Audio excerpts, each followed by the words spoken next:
కల్కి 2 release date అడగొద్దన్నారు కాబట్టి అది అడగం మేము. బట్ ఏంటంటే ప్రభాస్ గారు లెఫ్ట్ రైట్ సెంటర్ మొత్తం ప్రాజెక్ట్స్ అనౌన్స్ చేసుకుంటూ వెళ్ళిపోతున్నారు. అసలు మీకు ఎప్పుడు టైం ఇచ్చారు? ఆ స్క్రిప్ట్ వర్క్ ఎంతవరకు అయింది? అదే ఇంటర్ రిలేటెడ్ క్వశ్చన్ ఇది. అంటే మీరు you wore a t-shirt of కే.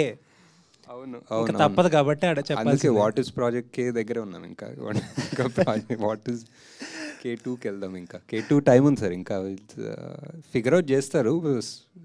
ఇంకా నథింగ్ కాంక్రీట్, ఒక డేట్ కానీ టెంటేటివ్గా ఏమీ అనుకున్నాం ఒక డేట్ ఉంది, ప్రెప్ అంతా నడుస్తుంది. బట్ ఎవ్రీథింగ్ ఈజ్ మూవబుల్ కదా, డిపెండింగ్ ఆన్. ఇప్పుడు అనుకుంటున్న డేట్ ఏంటో చెప్పండి పోనీ. మనకి డేట్ నన్ను అడిగితే నాకు అంటే ఇప్పుడు మీరు టెంటేటివ్ మూవ్ అవ్వచ్చు, కానీ ఇప్పుడు అనుకుంటున్న డేట్ ఉంటుంది కదా, తర్వాత మూవ్ అవ్వచ్చు. Year ending sir, year ending around. Okay. ఇంకొక క్వశ్చన్ ఏంటంటే చాలా మంది అడగమంటున్న క్వశ్చన్, ఫస్ట్ పార్ట్లో చాలా అక్కడ ప్రభాస్ గారిని కొంచెం తక్కువ డ్యూరేషన్ చూపించారు. How it will be in the second part? ఎక్కువ డ్యూరేషన్ చూపిస్తాం. బాగా మోస్ట్ ఆఫ్ దిట్ వస్తుందా? అది కాదు, డెఫినెట్లీ. అంటే బికాజ్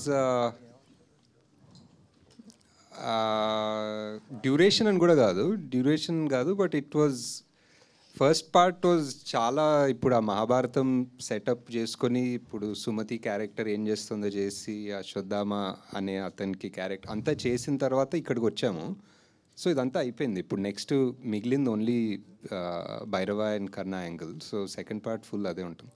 రాజమౌళి పట్టుకొని ఆ సినిమాలో దీంట్లో రాజమౌళి ఒక సీన్ యాక్ట్ చేయించారు కదా మీరు రాజమౌళి గారితో. అమ్మో ఇది దొరికామంటే 5 ఏళ్ళు అయిపోతారా బాబాయ్, బుక్ అయిపోతామని చెప్పేసి. ఇప్పుడు ఎన్ని సంవత్సరాలు మీరు బుక్ చేయబోతున్నారు ప్రభాస్ని? ఇది మనం ఎవడే సుబ్రహ్మణ్యం 10th యానివర్సరీ సందర్భంగా మనం ఇక్కడ హ్యాపీగా మాట్లాడుకుంటున్నాం.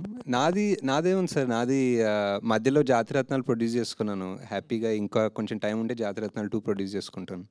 సో అలా చేసుకుని కల్కికి ఆబ్వియస్లీ మనకి చాలా ప్రెప్ వర్క్ ఉంటుంది. సో